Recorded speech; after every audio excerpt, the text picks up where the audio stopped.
Welcome back to another segment of Behind the Scenes of the Waltons. Today I'm going to be taking more of your questions in a segment of Ask Judy. Judy Hauser asked, do you know why the location for the movie Spencer's Mountain was in Wyoming and not Virginia? So I looked at Earl's book, Goodnight John Boy, and he said he had no creative control on Spencer's Mountain. The script was written by someone else, and he wasn't happy with the tone of it and how it reflected his family. He was able to get a couple of lines changed, but otherwise he was overruled. He wasn't happy they chose Wyoming, as he felt it all looked too big and not accurate for his real home. It was a choice of the production company. Interesting that when we filmed The Homecoming, we also went to Wyoming. In that case, that was because it was early in the snow season and we filmed the first week of November in Wyoming, and they needed to choose a location that they were confident would have snow. So again, that ended up in the Teton Mountains. And I think in that case, hopefully Earl was happy with the way that location played for The Homecoming. But that was Earl's, what Earl had to say about that location and what went on with Spencer's Mountain. This question is from Jack Kirby, who said, I think I need a better understanding of what an assistant director does. I thought they just did the schedules for the main director and shot secondary scenes such as a car driving down a road, but apparently they deal with extras as well.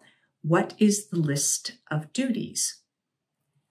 Okay, so I'm going to go to a source here, which I find very useful, which is a film dictionary. And this, in terms of assistant director, says, the person who carries out a number of procedural duties for the director, which include scheduling shooting, arranging logistics, calling personnel to the proper location for shooting, maintaining order on the set, checking budgets, communicating with crews, rehearsing performers, and doing whatever tasks the director may find necessary. The AD is also in charge of organizing large crowd scenes. It is the assistant director who, when told by the director, gives the order for the camera and audio equipment to begin recording the scene. Often more than one assistant director is employed. There is likely to be a second assistant director and even a second or a third AD. So that's what it says about just assistant director. Then it says to look at second assistant director, which says, an additional who assists the first assistant director with his or her tasks. The second assistant director normally writes out the daily call sheets and gives them to the various people involved in the production. He or she also fills out the daily production report. The second assistant director helps the assistant director in running the daily operation of the set and may also oversee a second assistant or third assistant director and the assistant director trainees. Such a person may also receive instructions from the production manager.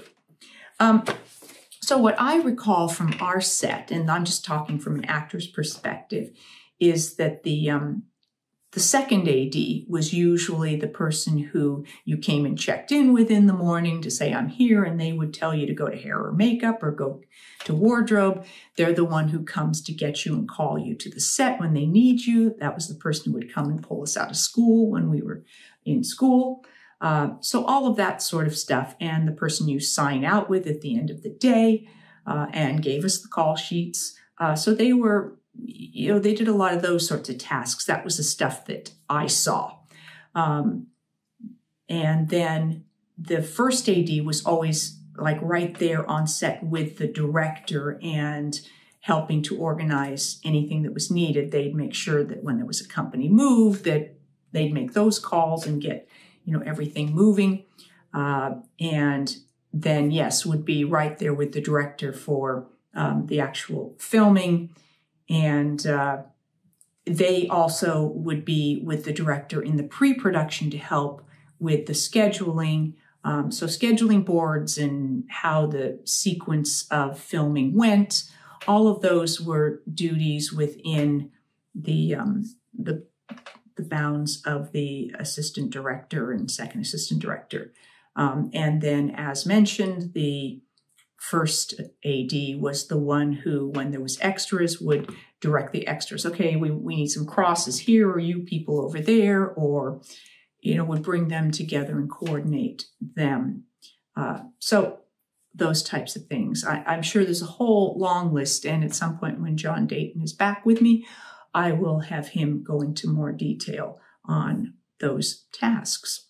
And then you had another question, which was, continuing on that reasoning, when can an assistant director become a director? Is it the number of hours they put in, or is it because of a lucky break? And how does one become an assistant director in the first place? Do you always start as an assistant director? I think people come through these things in different ways. John Dayton came on as sort of a production assistant, and then may have moved up into other sorts of assistant director work on other shows. Oftentimes, a person will start as a production assistant or as a second assistant and then move up to being a first assistant director. And typically, if one has aspirations to become a director through being an assistant director, that would happen once you were a first assistant. We did have we had at least one of our assistant directors who then did direct some episodes of the Waltons. Harvey Laidman did. I don't remember offhand if any of our other first ADs became directors on our show. Sometimes directors come up as a camera operator or a cinematographer. They might then also direct. I worked with a cinematographer who also had then directed episodes of shows that he had been a cinematographer on or a camera operator on. So people follow different paths into that. Sometimes an actor becomes a director. So, that happens too. So a path into becoming a director might be different. If someone's gone to film school to become a director, they may bypass all of that and, just be a director right away. So I don't know, what it takes, if there's hours involved with then being able to join the Directors Guild with shows like the Waltons. They were members of the Directors Guild as well. So I don't know that path forward for them. So we'll have to check on that for you. Holly Hoover had this question. I like the episode of the Waltons called The Search. I have a question, and my question is, was that a real bear on the show? Jim Bob did a great job scaring the bear, at least when the car crashed. Jim Bob and Elizabeth and Olivia were not injured during the show of the Waltons. Very true. Nobody was injured. As for the bear, it was interesting because I sort of looked up the episode, and it shows that they do credit Bruno the bear, although I'm not sure that they actually used him in the interaction with any of the actors. I actually reached out to both Cammie and to David about what they remembered. And what David remembered was that he was interacting with someone in the bear suit that was John Walmsley. Now, I thought that had been in The Hunt, but I looked in one of my references here, Goodnight John Boy, which is full of useful information about the episodes.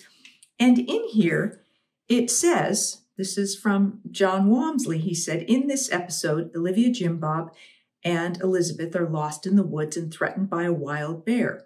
For safety's sake, rather than use a real bear, the producers asked one of our extras to put on a bear suit. The only problem was this particular extra couldn't get the bear walk right and made the bear look like a kind of prissy girl and not the least bit threatening. Let me have a crack at it, I said, confident that I had what it took to pass as a realistic macho bear. The extra was more than happy to get out of the suit. I put it on and began trying to think like a bear. The suit was heavy, hot, and smelled like an old bear. The suit was heavy, and I could only see where I was going by looking at the ground through the bear's mouth. I began arranging twigs and rocks on the ground to have a trail to follow.